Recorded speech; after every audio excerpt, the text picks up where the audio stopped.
You're nothing but dead weight. Ethan's voice cracked through the noise of clinking glasses. Every head at the family dinner table turned as he pushed back his chair and spat right in his wife's face. Gasps rippled beneath the silver chandelier, glimmering over the long mahogany table. Emma didn't flinch, her wheelchair quietly tucked beneath the table, her hands resting still, her eyes steady. You disgust me, Ethan sneered. If it weren't for my job at Coleman Industries, you'd be living off scraps. His new fiancée, Vanessa, laughed softly, smug, perfect, untouchable. The family followed with the kind of laughter that sounded like knives against glass. But Emma only whispered, barely loud enough for anyone to hear, "Be careful what you call useless." They mistook silence for surrender, never realizing that the name on the company's ownership papers was her family's. In that moment, the power shifted, and none of them knew it. What happens when the woman everyone calls worthless turns out to own everything they worship? This is the story of how a husband spat on his wife at family dinner, unaware her parents owned the company he worked for. Hello, family. Welcome back. Before we begin, please click subscribe. Every single click helps us tell stories of courage and truth. And in the comments, tell us where you're watching from. Because when we share these stories together, we remind each other that even in pain, we can rise. You're nothing but dead weight. Ethan Coleman's voice slammed across the long mahogany table, slicing through laughter and the soft hum of classical music. Every fork froze. The silver chandelier glimmered above him, scattering light over polished glasses and fine china. He stood at the head of the family dinner, chest puffed, eyes blazing with the pride of a man who'd finally gotten what he thought he deserved, a senior position at Coleman Industries. To him, it wasn't just a job. It was proof that he'd climbed above his wheelchair-bound wife, Emma. Emma Coleman sat opposite him, her wheelchair quietly tucked beneath the table, her hands folded neatly on her lap. She had warm brown skin, soft curls pinned behind her ears, and eyes that shimmered with something the others mistook for weakness restraint. "Ethan," she said softly, her voice calm. "Please, not here." But Ethan smirked, savoring the spotlight. "Why not? Everyone here already knows you're worthless." He leaned forward, voice low but sharp enough to cut glass. "A mistake I regretted marrying," the guest murmured. Smug smiles floated around the table. His new fiancée, Vanessa, young, flawless, loud in all the ways Emma wasn't laughed into her wine glass. "Maybe she's just jealous, Ethan. Not everyone gets a second chance at happiness." That's when Ethan did the unthinkable. He spat on his wife. The sound hit harder than the act itself, a sharp spit in face followed by silence so heavy it bent the air. The humiliation spread across Emma's cheeks, glistening under the chandelier. "You disgust me," he said. "You've been living off my family for years. It's time you learned your place," Vanessa whispered. "Run along, darling. Don't scratch the floors." Laughter erupted, sharp, animalistic, hyena laughter echoing off the walls. Even his mother, Margaret Coleman, gave a stiff, approving nod, hiding cruelty behind a napkin. Emma didn't cry. She sat still, her breathing slow, her mind racing. The echo of that humiliation lingered like a stench, but her expression never cracked. Inside, she felt something else, not pain, not fear, but awakening. Power wrapped in silence. She looked at him once more, memorizing the curve of his mouth, the arrogance in his posture. Then, she whispered, "Be careful what you call useless." Ethan laughed again. "Value? You have none." Emma turned her gaze to the corner of the dining hall, where a small golden plaque read, "Coleman Family Charity Dinner, hosted by Coleman Industries." And that's when the irony sliced through her heart like a blade. Her parents' company, the one he bragged about working for, had hosted this event. The same empire her father built, the same one Ethan claimed as his triumph. She wheeled herself back, calm and still, head high. The cool night air waited beyond those double-glass doors, whispering freedom. As she reached the exit, a framed portrait of her late father caught her eye, his kind eyes glimmering in silence. She exhaled once and said under her breath, "You really don't know, do you, Ethan?" The chandelier flickered, a single light dimming above his head, a quiet thunder foreshadowing what was coming. The camera lingers on the Golden Company plaque as Emma wheels into the cool night air. The letters Coleman Industries shimmer, a silent clue that the empire he worships already belongs to her. The heavy doors slammed behind her, and the cool night air hit like a slap. The echo of hyena laughter from the family dinner still clawed at Emma's ears. Her face still wet from the spit in face, but her eyes steady, calm. Outside, the red carpet still shimmered beneath the glow of gold letters. Coleman Industries Charity Dinner. She stared at it, the irony burning deep. The man who called her worthless didn't even know he was standing inside her parents' legacy. A waiter in a black vest rushed after her, voice trembling. "Mrs. Coleman, your coat, ma'am." She took it gently, managing a smile. "Thank you, James." He hesitated. I'm sorry about what happened in there." She looked up at him, eyes soft but sharp. "Don't be." They only spat on what they couldn't see, power wrapped in silence. Her wheelchair quietly rolled down the marble ramp. She moved past luxury cars gleaming under streetlights. Her reflection warped across tinted glass, part ghost, part survivor. Inside the restaurant, applause erupted again. She didn't need to look back to know it was for Ethan. Public mask versus private cruelty. He always loved performing. The cold wind brushed her cheeks. A car waited at the curb, sleek, black, and quiet. Her driver, Mark Bennett, a loyal ex-Marine with a scar running from ear to jaw, stepped out and opened the door. "You okay, Mrs. Coleman?" She gave a faint laugh. "Do I look okay, Mark?" He shook his head. "You look dangerous." She paused, studying him. That was the first honest thing anyone had said to her all night. As the car pulled away, the city lights blurred into streaks. She stared out the window, thinking about the long mahogany table. The silver chandelier glimmered, and Ethan's voice, "You disgust me." Her hand brushed the locket hanging from her neck. Inside it, a photo of her father, smiling in his office. "I kept your promise, Dad." Her whisper cracked like glass. Memory flickered. The day of the accident. Tires screeching, glass shattering, the taste of blood. And Ethan, standing outside the car, shouting, "I can't live like this anymore." Then he left. No goodbye, just headlights fading into the rain. She blinked the memory away. Mark's voice cut through the silence. "Do you want me to take you home, ma'am?" Her lips tightened. "No. Take me to the mansion." Mark frowned. "The old estate?" "Yes," she said. "The one my father built." Her tone sharpened like a knife. "It's time I stopped being quiet." The car turned off the main road, heading toward the Coleman estate, where her father's massive portrait with kind eyes still hung in the foyer. Inside the car, Emma pulled out her phone. The background photo showed her with her parents in front of Coleman Industries headquarters before the accident. Before Ethan, her thumb hovered over a contact named Grace Holloway, her father's trusted attorney, now her silent ally. She pressed call. "Grace," she whispered, voice trembling with both fear and fire. "It's time." "Are you sure?" Grace's voice was calm, professional, loyal. Emma looked out the window, where thunder rolled faintly in the distance, just like the night of the crash. "Yes. Start the process." The line went quiet. Then Grace said, "Once this starts, there's no going back." Emma smiled faintly. "Good." The car slowed as the mansion gates appeared ahead, iron bars glinting beneath the moonlight. Mark glanced in the mirror. "Ma'am, should I turn on the lights?" She shook her head, eyes fixed on the looming shadow of her home. "No. Let the darkness remember me." Lightning flashed over the hill, illuminating the carved sign on the gate, "The Coleman Estate Home of Legacy," and beneath it, a faint outline of her father's motto carved in stone. "Patience is the weapon of the wise." Emma's fingers gripped the locket again, whispering, "Then I'll wait, but not forever." The storm outside answered with another distant growl, hinting that the next move wouldn't be quiet. As the mansion gates creaked open, a flash of lightning lit the portrait window, revealing the faint silhouette of a woman inside waiting with a briefcase. Grace Holloway was already there. Thunder rattled the windows as Emma Coleman's wheelchair rolled across the marble floor of the Coleman estate. The air inside the mansion felt alive, thick with memories, with ghosts that refused to rest. The storm outside flashed against the massive portrait of her late father, his kind eyes painted with such realism that it almost felt like he was watching her. "Ma'am, she's here," said Lydia Harper, the longtime housekeeper. Her voice carried both respect and worry.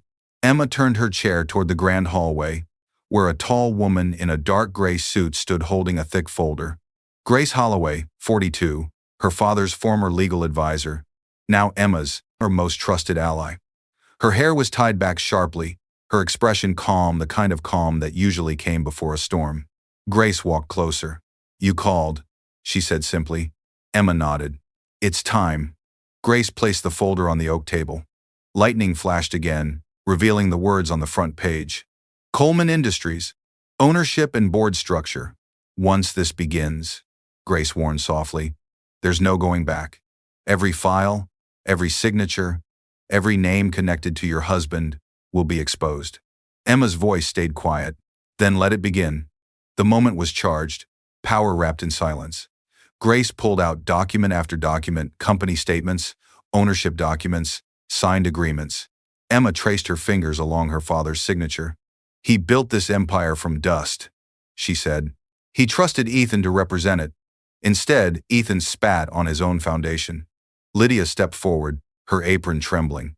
"Ma'am, I always knew he wasn't right for you. But after the accident, the day he left you bleeding on the road." Emma cut her off gently. "Not tonight, Lydia." Her tone wasn't cruel. It was restraint over rage. "I already remember every detail. The day of the accident. Rain, screeching tires, the taste of blood." Her mind played it back like a broken reel. And his voice, not even a goodbye. Just, "I can't live like this anymore." Grace's voice anchored her back. "Your father foresaw this. Before he died, he created a silent clause. You are the majority owner and chairwoman. Ethan was just an employee." Emma's breath caught. For years, she'd let him believe he was her savior, when in truth, he'd been living under her roof on her father's legacy. Grace slid a pen across the table. "One signature here rewrites the board structure of the entire empire. You'll have full authority over executive decisions, including employment terminations." Emma stared at the pen. Her hand trembled slightly, but her eyes didn't. "Then it's time to clean my father's house." The thunder outside answered as she signed her name. Grace looked up. "It begins, Mrs. Coleman." Emma leaned back, her face half lit by lightning. "No," she said quietly. "It continues. They spat on me as if I were dust under their shoes.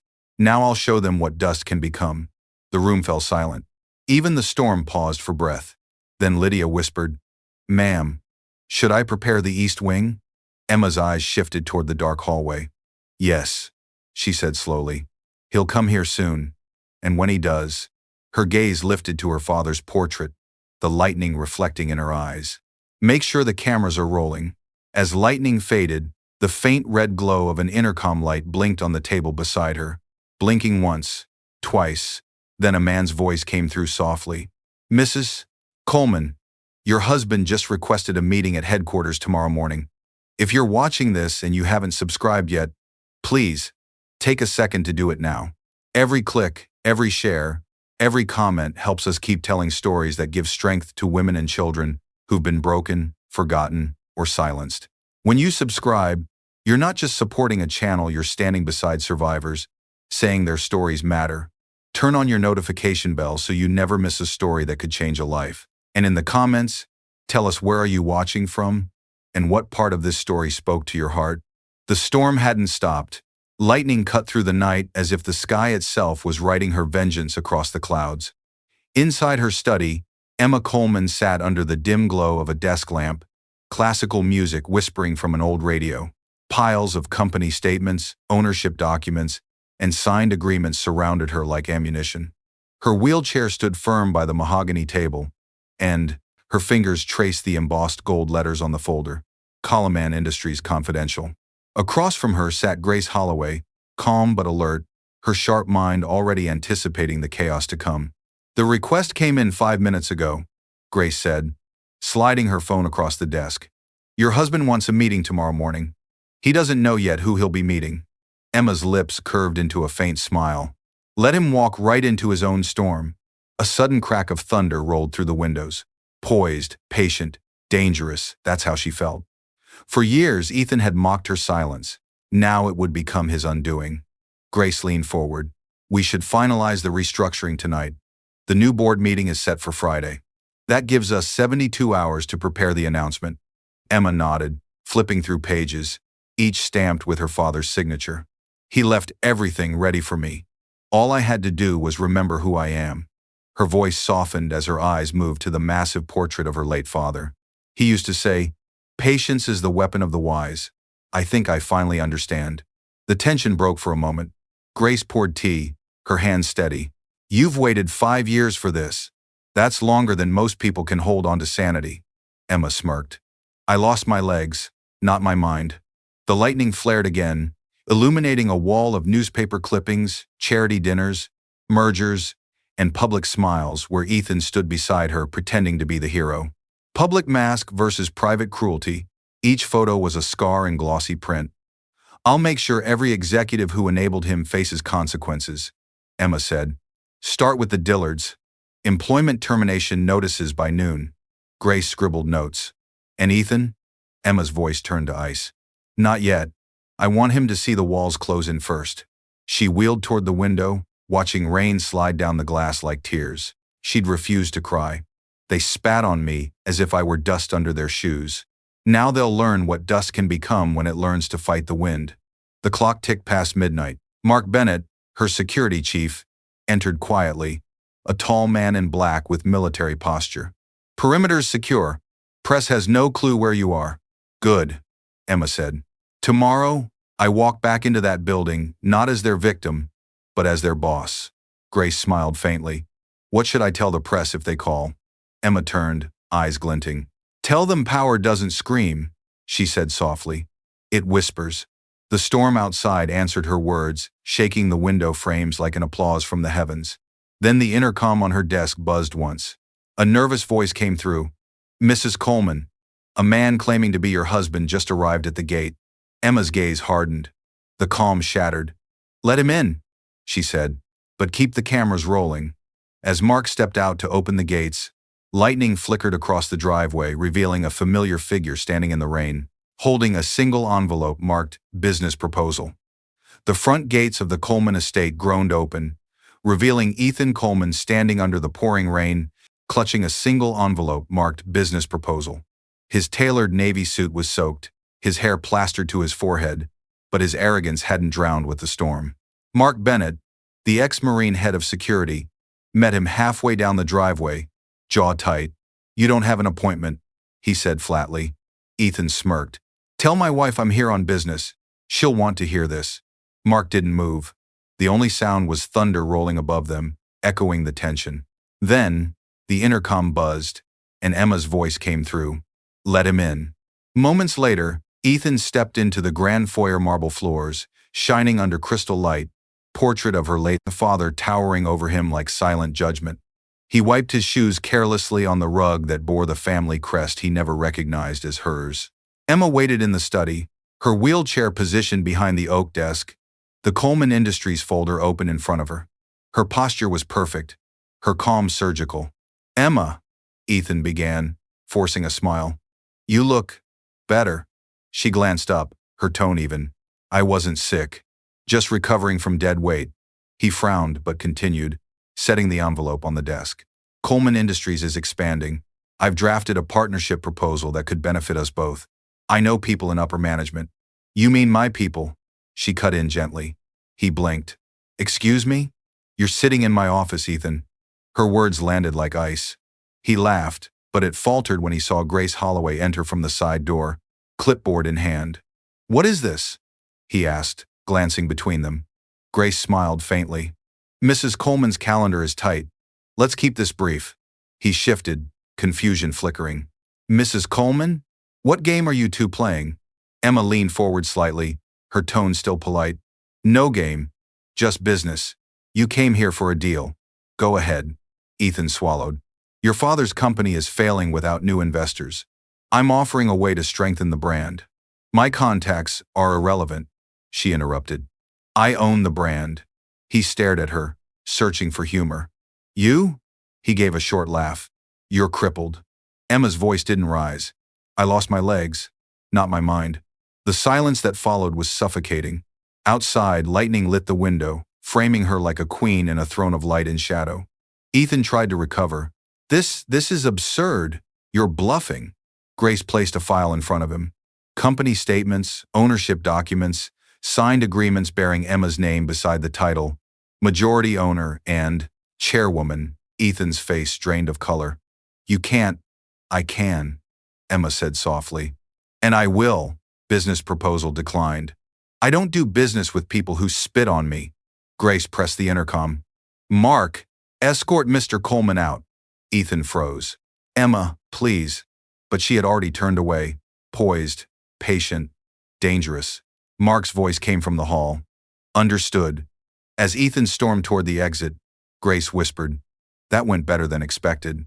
Emma's eyes stayed on the portrait of her father. Not yet. He still believes this was mercy. Thunder rolled again, louder this time as if the sky itself laughed at his ignorance. As Ethan was escorted out, Vanessa's car pulled up to the gate, red taillights glowing through the storm. She lowered the window, smirking as she said, You'll thank me for this, Ethan. I booked us a meeting with the chairwoman tomorrow. The irony, sharp as lightning, went unnoticed by both. The glass doors of Coleman Industries hissed open with the sound of authority. Cameras flashed, employees bowing respectfully as Ethan Coleman and his new fiancée, Vanessa Blake, strutted through the gleaming marble lobby. Ethan's navy suit gleamed under the silver chandelier glimmered above, a symbol of power he still believed belonged to him. Smile, Vanessa whispered, her red lipstick flawless. Today, we take control. Ethan smirked. It's just a meeting with the chairwoman. She'll see I'm irreplaceable. At the reception desk, Donna West, Emma's secretary efficient, composed, stood waiting. Mr. Coleman, Miss Blake, the chairwoman will see you now. Vanessa's brows rose. So soon? Impressive. Follow me, Donna said, tone professional, no warmth. They stepped into the elevator. Soft music played, echoing classical piano, but tension filled the air. Vanessa adjusted her blouse, glancing at her reflection. Once we get this deal, Ethan, we're unstoppable. Deal? He murmured, staring at the rising floor numbers. This company should be mine already. The elevator dinged. The doors slid open into a sunlit executive office, vast, elegant walls of glass overlooking the city. Behind the desk sat Emma Coleman, calm, radiant in a cream blazer, her wheelchair positioned with precision behind the oak desk. The silence was deafening. Ethan froze. Vanessa blinked. Wait, you're the chairwoman, Emma finished for her, voice even. Welcome to my office. Vanessa's perfect smile faltered. Ethan's jaw clenched. You can't be serious. Emma's expression didn't change. I warned you once, Ethan. You never listened. Vanessa tried to laugh it off. You mean you own the company? Majority owner and chairwoman, Emma said smoothly. My father built this empire. I just came back to finish what he started. Ethan's face twisted. This is a setup. Grace Holloway entered quietly from the adjoining room, clipboard in hand. No, Mr. Coleman. It's structure. Ethan's fists tightened. You're crippled. How can you run a corporation? Emma's tone was silk over steel. I lost my legs, not my mind. And for the record, power doesn't scream. It whispers. Vanessa scoffed. You can't do this to him. Can't I? Emma pressed a button on her desk. Security footage appeared on the large screen behind her. Ethan spitting in her face at the family dinner, calling her worthless, the table of smug smiles and hyena laughter. Gasps rippled through the hallway beyond the open door. Ethan went pale. You recorded that? No, she said softly. Someone else did. The world deserves to see who you are. She handed a folder to Grace. Effective immediately, all business dealings under Ethan Coleman's supervision are suspended. His parents are being relieved from their positions, severance pay included. Grace nodded. I'll make it official. Ethan slammed his hand on the desk. You'll regret this, Emma. She looked up at him with the calm of a surgeon. It hasn't even started. Thunder rolled faintly outside, a low promise from the storm returning. Vanessa grabbed Ethan's arm, trembling. Let's go. As they turned to leave, Emma's reflection shimmered in the window behind them, still, unwavering. And as the doors closed, she whispered to herself, next comes the silence before the fall. As the elevator doors closed behind Ethan and Vanessa, Grace glanced at Emma's screen. An incoming anonymous email alert blinked red. Credential fraud urgent, Vanessa Blake. The boardroom doors burst open so hard they rattled against the walls. Ethan Coleman stormed in, face flushed with anger. Vanessa Blake trailing behind him in trembling heels. Grace Holloway sat at the far end, flanked by executives from Coleman Industries. Her calmness was surgical, the calm of someone who already knew how this story would end. "Who signed this?" Ethan barked, slamming a document onto the table. "You can't fire my parents. They've been with this company for 20 years. Grace didn't even look up. Correction, they were employees of Coleman Industries. And under the restructuring order signed by the chairwoman, all executive decisions fall under her authority. Vanessa crossed her arms, her voice sharp. "You're destroying livelihoods." "What kind of woman does that?" Before Grace could reply, the intercom crackled. "Bring in Mr. and Mrs. Dillard," Emma's composed voice commanded through the speaker. A moment later, Ethan's parents, Mr. and Mrs. Dillard, entered the room, faces pale. They looked everywhere but at their son. Emma's wheelchair rolled in silently behind them. She wore a black suit jacket, her posture regal, her expression unreadable. The scent of magnolias drifted subtly in with her, a quiet signature of grace and control. "Mr. and Mrs. Dillard," Emma said softly, "your service to this company has been noted and compensated. Severance pay will be deposited today." Mrs. Dillard's voice broke. "Emma, please. This isn't you." Emma met her eyes. "You're right. It's who I became after you all forgot who I was." Ethan's fist slammed against the table. "You're heartless." Her voice remained calm, silk over steel. "Heartless would have been letting this company rot under greed and mockery. Legacy protection is not cruelty. It's discipline." The room was silent, except for the ticking of the wall clock. Even Vanessa's confidence cracked. "You can't do this. You're not strong enough to lead." Emma turned to her slowly. "You'd be surprised what strength looks like when it stops needing validation." Grace leaned forward, tapping the folder on the table. "All sign-offs have been verified. Legal under Clause 14. The Dillards' employment terminations are final." Mr. Dillard's eyes filled with shame. "Son, let's go." But Ethan stayed still, breathing hard, eyes full of disbelief. "You'll regret this, Emma." Emma's lips curved faintly. "It hasn't even started." Lightning flared outside the glass wall, illuminating the boardroom. Shock, the silent stares, the humbled faces, the power shift complete. Grace stood. "That concludes today's session." As the Dillards left, the elevator dinged down the hall. Vanessa's phone buzzed with a new email. She looked down, and her face drained of color. Grace noticed instantly. "Something wrong?" Vanessa hid the screen, voice shaky. "Nothing. Just personal." But on her screen glowed the words in bold red, "Credential fraud, alert, internal investigation opened." Emma caught the reflection in the glass. Her voice was quiet, dangerous.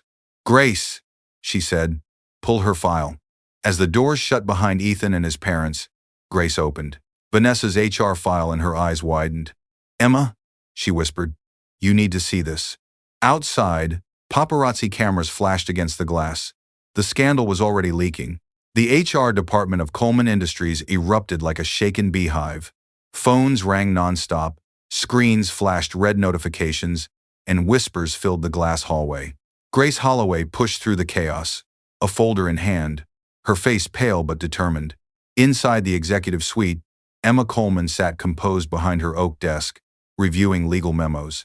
Mark Bennett, her head of security, stood nearby, phone in hand. Grace entered fast. "We have a problem," she said, dropping the folder onto the desk. "Or rather, an opportunity." Emma looked up.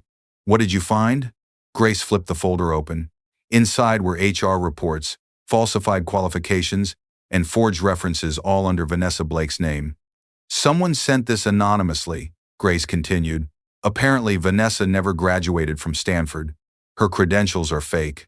Emma didn't blink. "Anonymous tip?" "Yes. Whoever sent it knew where to hit." Mark frowned. "That means someone inside is feeding her enemies, or yours." Emma ignored the tension, flipping through the pages with surgical precision. Each lie unfolded like a confession. Credential fraud exposure. Receipts revealed. She leaned back slowly. "So the woman who called me useless built her identity on a lie." Grace nodded. "And it gets worse. She used those fake papers to secure a managerial position at a Coleman subsidiary last year. That's corporate fraud." Emma's tone stayed steady, power wrapped in silence. "Then she'll answer to the same standards she mocked." Outside, angry investors murmured in the lobby. The whispers had begun spreading across departments. The chairwoman's rival caught in a scandal. Emma pressed the intercom. Call a press conference. Today. Grace blinked. You want to go? Public? Not yet, Emma said. I want her to see the walls closing in first. Mark's phone buzzed. He glanced at it and frowned. You might not have to wait, ma'am. She's already outside Vanessa and Ethan. Looks like the press followed them here. Through the glass walls, Emma could see flashes of paparazzi cameras, reporters shouting questions, and the unmistakable glint of media microphones. Vanessa, dressed in white, was trying to keep her smile steady as questions flew. Miss Blake, did you falsify your degrees? Are you facing termination? Her public mask cracked. Emma turned to Grace.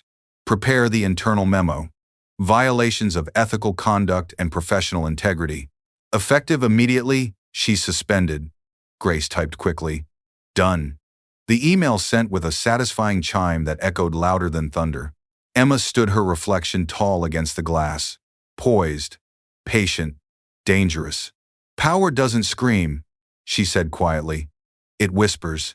But when it whispers truth, it destroys lies. Outside, Vanessa's phone buzzed. She glanced down and saw her own face on breaking news. Column executive under fraud investigation. Her knees buckled. Ethan grabbed her arm. We'll fix this, he hissed. She looked up at the top floor, where Emma's silhouette stood watching through the glass. Their eyes met for one silent second, predator and prey. Then Vanessa whispered, She won't stop, Ethan. She's going to bury us. Lightning flashed behind the tower, casting Emma's reflection across the city skyline. And from the corner of the room, Grace murmured, The charity gala is in 3 days. If they show up there, the world will see who truly stands tall. As lightning faded over the tower, Grace adjusted her glasses and whispered, When the lights come on at that charity gala, the next storm won't come from the sky, it'll come from the crowd. The red carpet flashed like lightning, beneath camera bulbs. Reporters shouted questions as luxury cars glided up to the grand entrance of the Coleman Foundation Charity Gala. The silver chandeliers glimmered inside the ballroom, reflecting wealth, beauty, and masks of false pride. Ethan Coleman stepped out first, dressed in a midnight tuxedo, trying to fake confidence. Beside him, Vanessa Blake smiled for the cameras, her trembling hand clutching his arm. The whispers were everywhere: credential fraud, scandal, Coleman executive suspended, truth revealed. Keep smiling, Ethan muttered through his teeth. If we act normal, it'll pass. Vanessa's fake smile stiffened. They're eating us alive, Ethan. Inside, the string orchestra played classical music, the air heavy with perfume and pretense. Wealthy guests greeted them politely, but the glances were sharp, judgmental. Every whisper felt like a knife. At the far end of the room, the spotlight shifted, and there she was. Emma Coleman, glowing in a custom silver gown, her wheelchair customized with chrome edges and soft white leather. The crowd stilled. Cameras turned. Her presence silenced the room like an approaching storm. Her calm smile was elegance itself, power wrapped in silence. She came? Vanessa whispered, panic threading her voice. Ethan clenched his jaw. She's doing this on purpose. Emma rolled gracefully toward the center stage. Grace Holloway followed, carrying a crystal award meant for the keynote speaker. Mark Bennett and security lingered near the back, watching. Emma's voice came through the mic, calm, controlled. Thank you all for supporting the Coleman Foundation. Tonight's event is about truth, resilience, and the rebuilding of lives. The irony struck deep. Everyone knew whose life had fallen apart. As applause began, a voice from the crowd shouted, Is it true your ex-husband's fiancée falsified her records? The ballroom gasped. Ethan froze. Vanessa's lips trembled. Emma paused, her eyes steady. Integrity, she said softly, is the foundation of every legacy. When that's lost, the rest collapses on its own. The crowd murmured. Media microphones rose higher. Vanessa broke. You think you're perfect, Emma? You ruined us. Emma looked at her with pity, not rage. No, Vanessa, you ruined yourself. And then the screens behind Emma lit up Vanessa's falsified credentials, employment records, and video snippets of her mocking Emma in earlier interviews. The audience gasped. Boardroom shock. Whisper network reversal. Ethan grabbed Vanessa's wrist. Who leaked this? Emma's tone was surgical. Power doesn't scream, Ethan. It whispers. And tonight, it whispered the truth. Vanessa's voice cracked. You'll pay for this. Emma's expression didn't change. I already did. 5 years of silence. Tonight, I collect my piece. Security moved forward as cameras swarmed. Vanessa shoved one reporter aside, mascara streaking.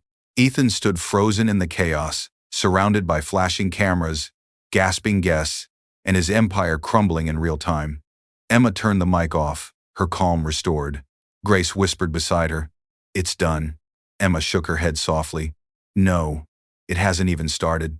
As thunder rumbled outside the ballroom, she looked toward the balcony doors. "Tomorrow," she whispered, "he'll understand what losing everything truly means." As the guests erupted into chaos, Grace leaned close to Emma and murmured, "He'll come tonight desperate." Emma's eyes glimmered beneath the chandelier. "Then let him. I want him to see what silence looks like when it finally speaks." The penthouse door slammed open with a force that shook the walls. Ethan Coleman stumbled inside, his tuxedo soaked from the storm, his face pale under the city lights. Behind him, Vanessa Blake followed, mascara streaked, trembling from the chaos of the charity gala. The TV blared in, the background news anchors replaying the footage of their public collapse. Coleman executives suspended for credential fraud. Coleman Air faces corporate scandal. Ethan grabbed the remote and hurled it across the room. It shattered against the marble floor. "She destroyed me, Vanessa," he shouted.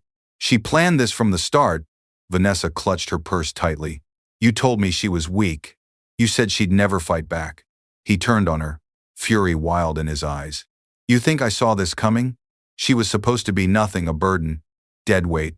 Lightning flashed through the glass walls, painting the city in blue. The empire he once bragged about now looked like a cage of mirrors. He paced, hands shaking. "All the contracts, the investors they're pulling out. Angry investors, collapsing faster than we thought." Vanessa swallowed hard. "What are we going to do?" He stopped. "We? There's no we anymore." His voice cracked into something sharp. "You're part of this disaster. You lied about your credentials." Her voice trembled. "Ethan, please, get out," he snapped, "before they drag us both down." Tears filled her eyes, but she backed away, grabbing her coat. "You used me," she whispered, "and you still lost everything." The elevator door shut behind her. Silence fell. Only the hum of rain against the windows remained. Ethan sank onto the couch, the echo of Emma's voice replaying in his mind from the gala. "Power doesn't scream, Ethan. It whispers." He buried his face in his hands. "You think you won?" he muttered. "You'll regret this." A knock echoed through the penthouse. He froze. Another knock, firm, deliberate. Ethan walked to the door and opened it. Standing there was Mark Bennett, in his black suit, dry despite the storm. His presence radiated control surgeon's precision. "Mr. Coleman," Mark said calmly. "Mrs. Coleman sent this." He handed him a sleek envelope. Ethan tore it open. Inside was a single document, foreclosure notice. 30 days to vacate. His eyes widened. "She wouldn't." Mark's tone was flat. "She already did. Clause 15 of your contract. Unpaid debts. You forfeited collateral." Ethan stumbled backward, the letter shaking in his hand. "No. She can't take everything." Mark looked him dead in the eyes. "Weakness deserves no mercy. You taught her that." Lightning illuminated the room again, casting Mark's reflection beside Ethan's strength versus ruin. Mark turned to leave. "She wanted me to tell you something." Ethan's voice broke. "What?" Mark paused at the door, rain roaring behind him. "She said, it hasn't even started." Then he was gone. Ethan fell to his knees, the envelope slipping from his fingers. The lights flickered once, then went dark. Outside, the storm thundered like applause for karma finally catching up. As the power cut out, the city outside glowed faintly in the reflection of a single building, Coleman Tower. Inside, Emma's silhouette moved past the window. A calm voice echoed in Ethan's mind. "Tomorrow, I'll take the last piece you're clinging to." The Coleman Tower boardroom was still buzzing when Grace Holloway walked in holding the final envelope. Emma Coleman sat at the head of the table, poised in her wheelchair, her calm a contrast to the chaos outside. The city skyline behind her burned gold with morning light, the kind of light that exposes everything. Grace's tone was low but certain. "It's done. Ethan Coleman has been declared bankrupt. The courts approved the seizure order this morning. Every account, every asset frozen. The room fell silent. Emma's fingers rested on the company seal embossed on the folder before her. He built his pride on what never belonged to him, she said softly. Now he gets to learn what silence feels like. Mark Bennett stepped forward, placing a small tablet on the table. The live feed displayed Ethan's empty penthouse, movers clearing furniture, his reflection barely visible through glass streaked with rain. Grace hesitated. Should I proceed with the final notice? Emma's eyes lifted from the screen, calm and unreadable. No. Let silence finish what revenge began. Mark frowned. You're letting him off too easy. Her voice stayed steady silk over steel. No. I'm ending the noise. Revenge feeds on pain, but peace starves it. She leaned back, eyes drifting toward her father's portrait on the far wall. He taught me legacy isn't about destroying others. It's about rebuilding what they broke. Grace smiled faintly. You sound like him. Emma's lips curved. Maybe that's the point. Outside, thunder grumbled one last time before the storm faded into sunlight. The company's monitors began lighting up stock recovery notifications, investor renewals, and positive headlines. Coleman Industries was stabilizing. Power doesn't scream, Grace said quietly. Emma finished the thought. It whispers when it's finally free. She reached for the magnolia bloom sitting in a small vase on her desk. The flower had bloomed overnight, soft white petals spreading against the glass. Magnolia, the symbol of patience and endurance. She brushed her finger along it and whispered, I'm done fighting ghosts. But even peace carried its cost. The intercom buzzed. Ma'am, said Lydia, her housekeeper's voice trembling. A courier just arrived at your residence. It's marked confidential. From Ethan. Grace's head lifted. You want it brought here? Emma nodded once. Yes. Let's see what the past still dares to say. Moments later, Mark entered carrying a plain brown envelope. No label. No stamp. Just one line handwritten across the front. For the woman who taught me silence. Emma's eyes lingered on the words, a flicker of hesitation cutting through her composure. He's still trying to speak through ruin, she murmured. Grace leaned in. Do you want me to open it? Emma's hand hovered above the seal, her reflection trembling faintly in the glass. No, she whispered. I will. The blade of her letter opener sliced through the paper with a clean, deliberate sound. Her eyes scanned the first line and widened. Whatever she saw wasn't apology. It was warning. Outside, a low rumble of thunder returned, soft but certain, as if the storm hadn't truly left after all. As Emma's hands tightened on the letter, the magnolia on her desk trembled from a sudden draft, one petal falling beside the envelope. Grace whispered, What does it say? Emma's voice was calm, but her eyes darkened. It says, He's not done. The office lights flickered as Emma Coleman stared at the open letter. The words on the page burned through her calm like acid. You took everything, Emma. My home, my name, my world. But I still have one thing left, my pride. Tomorrow, I'll take back what's mine. Grace Holloway stepped closer, her voice sharp. What does it mean? Emma folded the letter neatly, eyes cold. It means he's planning something desperate. The storm outside intensified, lightning flashing across the Coleman Tower windows like warning beacons. Mark Bennett entered, his presence steady as stone. Ma'am, Ethan's car was spotted outside the building 20 minutes ago. Grace's face tightened. He's not finished. No, Emma said, voice low. Pride never ends quietly. Moments later, Ethan Coleman stood in the lobby, drenched, wild-eyed, and broken. Security hesitated, recognizing his name but fearing his rage. He pushed past them, shouting, Where is she? Where's Emma? The elevator doors slid open with a hiss. Emma's voice came through the intercom, calm as glass. Let him up. Grace turned in alarm. Emma, don't! But Emma's eyes didn't waver. He needs to see the cost of his pride. The elevator rose, each floor humming like a countdown. When the doors opened, Ethan stepped out, breath heavy, suit disheveled, eyes sunken with sleepless fury. Emma! He barked. She faced him, wheelchair positioned behind her desk, the magnolia bloom still beside her papers. You shouldn't have come. He threw the soaked letter onto the desk. You think this makes you powerful? Taking my life? You're just proving me right. You were always cruel underneath. Her expression didn't break. You called me worthless. You spat in my face. You turned my accident into your freedom. Now you call this cruelty? Ethan's voice cracked. I made a mistake. No, she interrupted. You made choices, and every one of them led here. The silence between them was thick, broken only by thunder outside. Ethan's eyes darted to the magnolia. You think peace will save you? It won't. I'll find a way back. Emma leaned forward, power wrapped in silence. There's nothing left to take. His voice softened, desperate. I still have my name. Her hand moved across the desk, sliding a new document toward him. Not anymore. He frowned, scanning it, his face drained of blood. Official filing. Coleman Foundation rebranded under the sole name of Emma Grace Coleman. He looked up, shaking. You wouldn't? I already did, she said. He stumbled back. You took my name. No, she whispered. I reclaimed what was never yours. Lightning illuminated her calm face, poised, patient, dangerous. Ethan's knees gave out. He collapsed onto the floor, the weight of his downfall finally crushing what was left of his ego. As Grace moved to call security, Emma lifted a hand. No! Let him walk out! Mark frowned. You sure? Her gaze stayed on Ethan, broken and small beneath the towering glass walls. He came here to show me his pride. Let him leave with his silence. Ethan looked up at her one last time, voice trembling. You win. Emma's tone was calm, final. No. I survived. As Ethan limped toward the elevator, the storm clouds outside began to part, revealing morning light breaking over the skyline.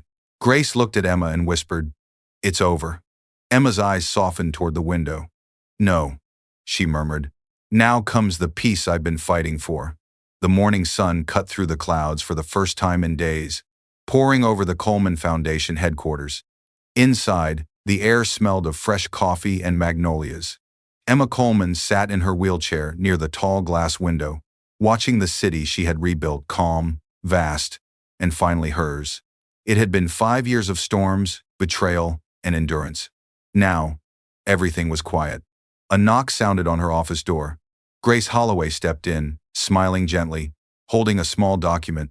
It's official, she said. The rebranding is complete. Coleman Industries is now fully registered as the Coleman Foundation for Recovery and Resilience. Emma's eyes softened. A foundation, she murmured. For those who were broken and left behind. Grace nodded. To help accident survivors, widows, and abandoned women rebuild their lives. Just like you said. For a long moment, Emma said nothing. She looked down at her hands that once trembled under humiliation, now steady with purpose. Do you think he'll ever understand why I did it? She asked quietly. Grace hesitated. Maybe not, but everyone else will. The two women shared a long silence, the kind that didn't hurt anymore. Power didn't scream here. It breathed. Mark Bennett entered, holding a newspaper. It's everywhere, he said, laying it on the desk. The headline read, Emma Coleman, the woman who rose from the ground she was spat on. Beneath it, a photo. Emma at the gala in her elegant silver gown, framed by flashing cameras, calm under fire. She traced the headline with her finger, smiling faintly. They finally told the story right. Grace leaned on the desk. You deserve peace, Emma. I already have it, she said softly. Her gaze drifted to the magnolia, bloom beside her tablet, still alive, still perfect. Patience as weapon, peace as legacy. The intercom buzzed. Lydia Harper, her loyal housekeeper, spoke gently. Ma'am, a visitor just arrived. He didn't give a name, just said you'd know his voice.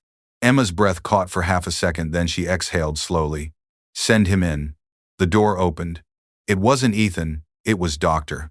Hayes, her old mentor, gray-haired now but still carrying the same calm presence. You kept your father's promise, he said, smiling. And his legacy. Emma's eyes glistened. He'd be proud, wouldn't he? More than proud, Dr. Hayes said. You turned pain into power. The moment felt sacred, poised, patient, dangerous only to injustice. She looked out the window one last time. The city glowed gold. Peace replacing vengeance. Light replacing thunder. Her voice was steady, filled with quiet strength. Let silence finish the rest. The camera slowly pulled back from her office, to the skyline, to the plaque outside the building, reading, Coleman Foundation, built on integrity, forged by resilience. A single petal from the magnolia fell to the floor, and for the first time, She smiled, not with triumph, but with peace. Hello, family. Thank you for watching this story of resilience, justice, and rebirth. If you believe silence can be stronger than revenge, tap, subscribe, hit the like button, and tell us in the comments where are you watching from. Your support helps us keep sharing voices that rise from the ground and bloom again.